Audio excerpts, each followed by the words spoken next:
மாலை நேர செய்திகள். முதலில் தலைப்புச் செய்திகள்.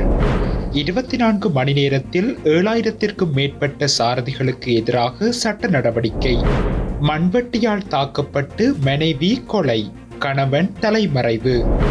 மாணவனை கடத்தி பணத்தை கொள்ளையடித்த 2 கைது. இலங்கையில் வீழ்ச்சியடைந்த வருடாந்த பிறப்பு வீதம். அரசியல்வாதியின் மனைவி உட்பட 5 அரசியல்வாதிகள் விரைவில் கைது. ஒரே நாளில் விமான பயணத்தை ரத்து செய்த 68,000 பேர். தொடர்பென விரிவான செய்திகள். இன்று காலை 6 மணியுடன் நிறைவடைந்த 24 மணித்தியாலங்களில் மேற்கொள்ளப்பட்ட விசேட போக்குவரத்து நடவடிக்கையின் போது மதுபோதையில் வாகனம் செலுத்திய 529 சாரதிகளுக்கு எதிராக சட்ட நடவடிக்கை மேற்கொள்ளப்பட்டுள்ளது.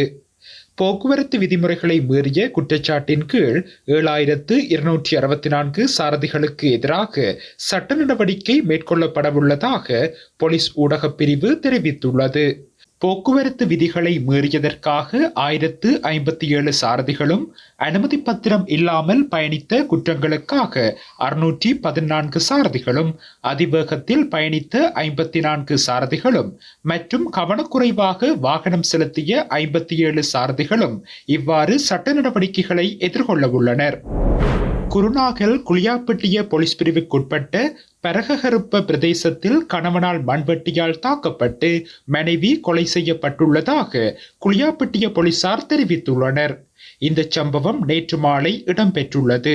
கொலை செய்யப்பட்டவர் திகல்ல பரககருப்ப பிரதேசத்தைச் சேர்ந்த 37 வயதுடைய மனைவி ஆவார். கணவன் மனைவிக்கு இடையில் ஏற்பட்ட தகராறு காரணமாக இந்த தாக்குதல் இடம்பெற்றுள்ளதாக போலீசார் தெரிவித்துள்ளனர்.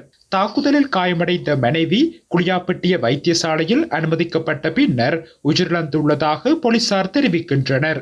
சம்பவத்தை அடுத்து சந்தேக நபரான கணவன் பிரதேசத்தை விட்டு தப்பிச் சென்றுள்ளதாக குளியாப்பட்டிய போலீசார் தெரிவித்துள்ளனர். மேலும் சம்பவம் தொடர்பிலான மேலதிக விசாரணைகளை குளியாப்பட்டிய போலீசார் மேற்கொண்டு வருகின்றனர். பாடசாலை மாணவன் ஒருவனை கடத்தி பெருந்தொகை பணத்தை கொள்ளையடித்த 2 சந்தேக நபர்கள் போலீசாரினால் கைது செய்யப்பட்டுள்ளனர். இந்த சம்பவம் அனுராதபுரம் பிரதேசத்தில் இடம்பெற்றுள்ளது. அனுராதபுரம் நகரில் உள்ள தனியார் வகுப்பொன்றுக்கு வந்த மாணவனை கத்தியை காட்டி கொலை மிரட்டல் விடுத்து பலவந்தமாக காரில் ஏற்றிச் சென்று 67,000 ரூபாயை கொள்ளையடித்துள்ளனர். ககட்ட கஸ்திகிலிய பிரதேசத்தில் இருந்து அனுராதபுரத்திற்கு தனியார் வகுப்புக்கு வந்த மாணவன் ஒருவரே இந்த சம்பவத்துக்கு முகம் கொடுத்துள்ளார்.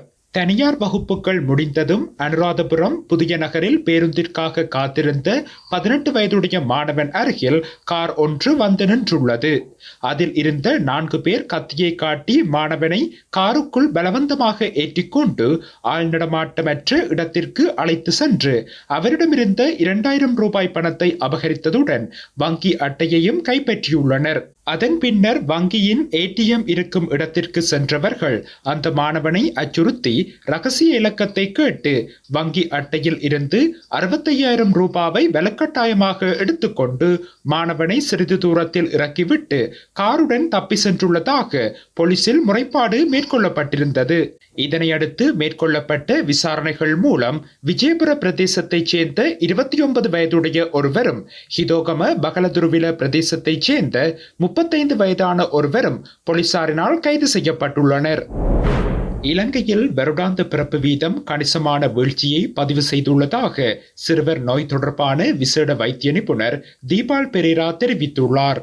அதன்படி இலங்கையின் வருடாந்த பிறப்பு வீதம் 3,50,000 இருந்து 2,50,000 ஆக குறைந்துள்ளதாக விசேட வைத்திய நிபுணர் குறிப்பிட்டுள்ளார். அது மாத்திரமன்றி புற்றுநோய், சர்க்கரை நோய் போன்ற நோய்களாலும் குழந்தைகள் அதிகம் பாதிக்கப்படுகின்றதாகவும் அவர் சுட்டிக்காட்டியுள்ளார். எனவே தற்போதைய சூழ்நிலையில் குழந்தைகள் பாதுகாக்கப்பட வேண்டும் என்றும் விசேட வைத்தியர் தீபால் பெரேரா வலியுறுத்தியுள்ளார். பிரபல அரசியல்வாதி ஒருவரின் மனைவி உட்பட 5 அரசியல்வாதிகள் மிக விரைவில் கைது செய்யப்படுவார்கள் என தகவல் வெளியாகியுள்ளது. பல்வேறு மோசடிகள் மற்றும் ஊழல்கள் தொடர்பான விசாரணைகள் தொடர்பிலேயே இந்த கைதுகள் முன்னெடுக்கப்பட உள்ளதாக தெரிவிக்கப்படுகின்றது. குறித்த தகவலை அரசாங்க வட்டாரங்களை மேற்கோள் காட்டி சிங்கள ஊடகம் ஒன்று செய்தி வெளியிட்டுள்ளது. வெளிநாடுகளுக்கு வேலைக்கு ஆட்களை அனுப்புவதாக கூறி பணத்தை மோசடி செய்த அரசியல்வாதி, எதிர்க்கட்சியை பிரதிநிதித்துவப்படுத்தும் நாடாளுமன்ற உறுப்பினர், சுற்றுலா சபையின் முறைகேடுகளில் ஈடுபட்ட தலைவர்கள் என பலர் கைது செய்யப்பட உள்ளதாக கூறப்படுகின்றது. இதற்கிடையில் மிக் விமான ஒப்பந்தத்தில் மோசடிகளில் ஈடுபட்ட பிரதிவாதிகள் குழு மற்றும் மத்திய வங்கி பிணைமுறி ஒப்பந்தத்தில் குற்றம் சாட்டப்பட்டவர்கள் உட்பட 10க்கும் மேற்பட்டோர் தொடர்பிலான விசாரணைகள் துரிதப்படுத்தப்பட்டுள்ளன. இந்நிலையில் புதிய வருடத்தில் கிளீன் ஸ்ரீலங்கா தேசிய வேலை திட்டத்துடன் உத்தியோகபூர்வ செயற்பாடுகள் ஆரம்பித்து வைக்கப்பட்டமையும் குறிப்பிடத்தக்கது. ஒரே நாளில் விமான விபத்தில் சிக்கிய ஜெஜு விமான நிறுவனத்தில் முன்பதிவு செய்திருந்த சுமார் 68,000 பேர் தங்களது பயணங்களை ரத்து செய்துள்ளதாக தெரிவிக்கப்படுகின்றது.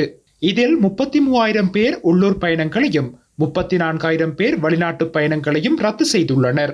தென்கொரியாவில் ஞாயிற்றுக்கிழமை காலை ஜெஜூர் ஏர் விமானம் தரையிறங்கும் போது விபத்துக்குள்ளானதில் 170க்கும் மேற்பட்டோர் உயிரிழந்தனர். ஜெஜூர் ஏர் விமானம் தென்கொரியாவின் முவான் சர்வதேச விமான நிலையத்தில் தரையிறங்கும் போது ஓடுபாதையில் இருந்து வெளியேறி சுவரில் மோதி விபத்து ஏற்பட்டது. தாய்லாந்தில் இருந்து திரும்பிக் கொண்டிருந்த விமானத்தில் 181 பேர் இருந்தனர். அவர்களில் 179 பேர் இறந்துள்ளனர். அதே நேரத்தில் 2 பணியாளர்கள் விமானத்தின் இடிபாடுகளில் இருந்து மீட்கப்பட்டனர். விபத்துக்கான காரணம் குறித்து அதிகாரிகள் விசாரணை நடத்தி வருகின்றனர். பறவைகள் விமானம் மீது மோதியிருக்கலாம் அல்லது மோசமான வானிலை காரணமாக விபத்து ஏற்பட்டிருக்கலாம் என்று தீயணைப்பு அதிகாரிகள் சுட்டிக்காட்டியிருந்தனர். எனினும் இந்த விபத்து பல்வேறு காரணங்களால் ஏற்பட்டிருக்கலாம் என நிபுணர்கள் தெரிவித்துள்ளனர்.